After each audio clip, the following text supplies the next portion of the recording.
The history of Halloween is an interesting one, with the exact origin of the holiday being lost to time as far as I fully understand it. As a subject, it's something that I honestly never thought of much, nor really cared much for as I went through life. I just thought of it as a time for trick-or-treating and dress-up, and never spared any thoughts as to what the holiday itself could mean. That is until one little animated special made by Hanna-Barbera back in October of 1993 showed me that there was a little more to the time of spooks and ghouls that I really had ever known before. And that special is the Halloween tree. Hello ladies and gentlemen, I am your ever-friendly Pokeprof, and welcome back to a Halloween episode of Fascinating Fiction. So, I know there's some of you who are looking at me like I'm half mad right about now, especially after I showed you that cover. How could something that looks like every other generic animation that came out in the 90s do anything like changing my opinion when it came to Halloween? It's just another one of those specials about loving the holiday or something like that, right? Well, in a way yes, but it's a bit different than what you might think. And it has a pedigree that you would never know just by looking at it. Now, what exactly is the Halloween tree and why do I hold it in such regard? Let's start off with the original story, more particularly its author. The original Halloween tree was written back in 1972 by Ray Bradbury, who those who are a little bit more literature minded might know him for such novels as Something Wicked This Way Comes, and of course his crowning glory, Fahrenheit 451. But it wasn't just an author of the original story, oh no. He's also the screenwriter for this special, having wanting to originally work with the animated legend Chuck Jones of all people. And while that never came to be, he kept at it until Hanna-Barbera worked with him to make this film. The special itself details a story of a small group of kids celebrating Halloween, gathering together in the middle of their small town to trick-or-treat the night away, only to stop when they realize that the fifth member of their group, Pipkin, isn't there. Not wanting to start without their best friend, the four characters head over to his house, only to find it completely void of any Halloween decorations. They round the corner to get some answers, only to find an ambulance speeding away from the house. Wanting to ensure that their friend was alright, they decide to head to the hospital by cutting through the ravine, but end up getting distracted by something that kind of looks like Pipkin. They chase after him, only to be led to an old house of dark marble that looms before them like an ancient specter. It's as they enter into the building that they get introduced to the final major character of this special. Moundshroud is the name.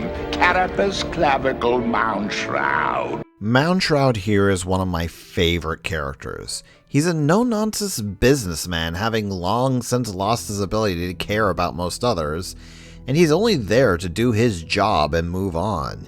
You see this in how he reacts to the children, calling them out on whether or not they even know the meaning or origins of their costumes. It's only as they find Pipkin looking like a ghost and the titular Halloween tree itself, a massive towering oak lined branch to branch with pumpkins, that the fantasy elements of the special come in. Pipkin climbs up to the tip of the gourd-laden wood, grabbing at a pumpkin that bears his own face despite his friend's cries. It's only after he grabs it that he's whisked away by the wind itself, sending him off into the nether. Moundshroud groans at the fact that the pumpkin is his property and now he's got to chase Pip to regain it.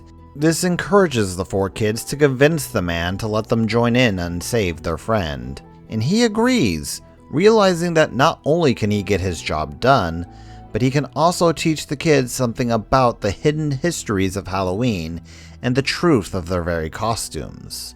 The rest of the film leads our cast throughout history itself as we go through the ancient pyramids of Egypt, through the Dark Ages and Stonehenge, visiting the Cathedral of Notre Dame, and end up on the streets of Mexico. Each one of these areas relate to the characters' costumes, detailing what about them is important and how they relate to Halloween itself. And while this could have easily devolved into a boring history lesson were it in lesser hands, with Broadberry's skill with the written word and the interest of the audience learning about how these 4 kids are going to save their friend is more than enough to keep someone invested. Of course, that's not even detailing some of the other things that make this Halloween cartoon really special. Tell me, after hearing this voice, could you say who this voice actor is? Do you have any idea what you've done? Now my entire night schedule is thrown off. Care to take a guess? Believe it or not, that is Leonard Nimoy, Spock himself, as Moundshroud. And you would never know it. The man changes his voice so well to go and bring life to this businessman. He makes him sound just threatening enough to know that he's wanting to actually get his job done, but has just enough patience to teach the kids about the truth of Halloween and the origins of what they decided to dress up as. What's even more interesting is when you realize just who Moundshroud is and what's happening with Pip, as the young boy in a few of his speaking lines details how he feels like he's dying, that he's not able to stay with his friends, while Moundshroud is always shown emerging from the shadows, looming silently and waiting to collect. This is in addition to the backdrops of the special itself.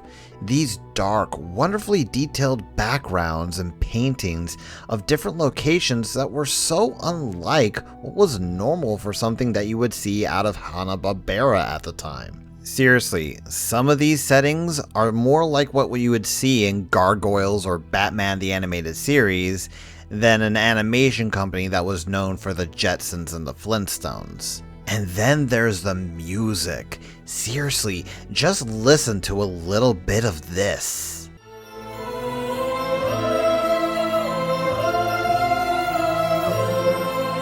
Doesn't exactly sound like something we would be getting out of Yogi Bear, huh? The amount of orchestral effort and haunting chorus still gives me goosebumps to this day.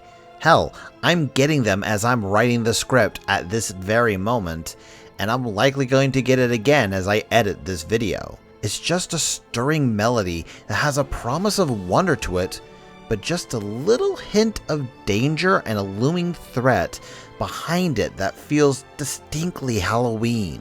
And do you know who the actual composer behind this film is?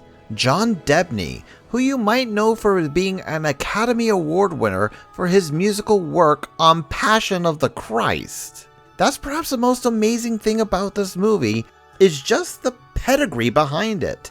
These are people who either went on to make amazing things or were already known for being big in their own respective industries. Between the music, the art, the story, it's all these little parts that add up to a greater whole than you would ever really think of just by looking at the cover of this special. But what's perhaps my most favorite aspect of this, more than anything else, it's probably the narrator.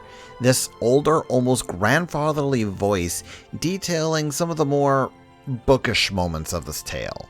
Detailing things like the look of the tree, or how the new location felt like when they were there. It's all throughout the film. The ravine. The ravine was filled with varieties of darkness, and they did see. They saw the poster-papered tapestry of circus beasts pasted on the barn side years ago. That is the author himself, Ray Bradbury, reading off the screenplay he wrote, giving the author a touch to this movie that it wouldn't really have otherwise. Now, despite the glowing praise I'm giving this movie, it's not perfect.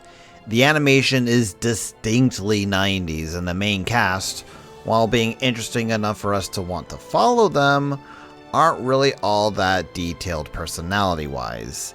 You get little flashes here and there, but it's clear that the story itself is about the adventure that we're on, and the focus of how much the kids care for Pipkin that they're willing to go through all this. It's what makes the ending of the tale, something that I really don't want to spoil, all that more powerful when you get to it at the end of the short runtime of about an hour. Also realize the fact that I've never said any of these characters' names throughout this entire video, and yeah, you get the point. This is a very humble special, one that I don't think gets the attention that it deserved. There was a heart in this cartoon that I don't think you really got to see in a bunch of others of this particular era. It's a dark, exciting little adventure that will leave you knowing more about the origins of Halloween and the more popular costumes that have also become classic movie monsters, and maybe even give you a little bit of hope in the end with our cast's actions. And of course, Mr. Nimoy as Mountrout is an absolute treat every time I hear him. But that's just my thoughts on this special. What about you guys? Have you ever even heard of this before I decided to make this video? Are there any little Halloween specials that are like this that were shown on TV or made for a small audience that hold a special place for you? Please tell me about it. I'm curious to see more. But as it is, I just really wanted to share this one with you. Something perfect for the spirit of the season. And with all that said, happy Halloween!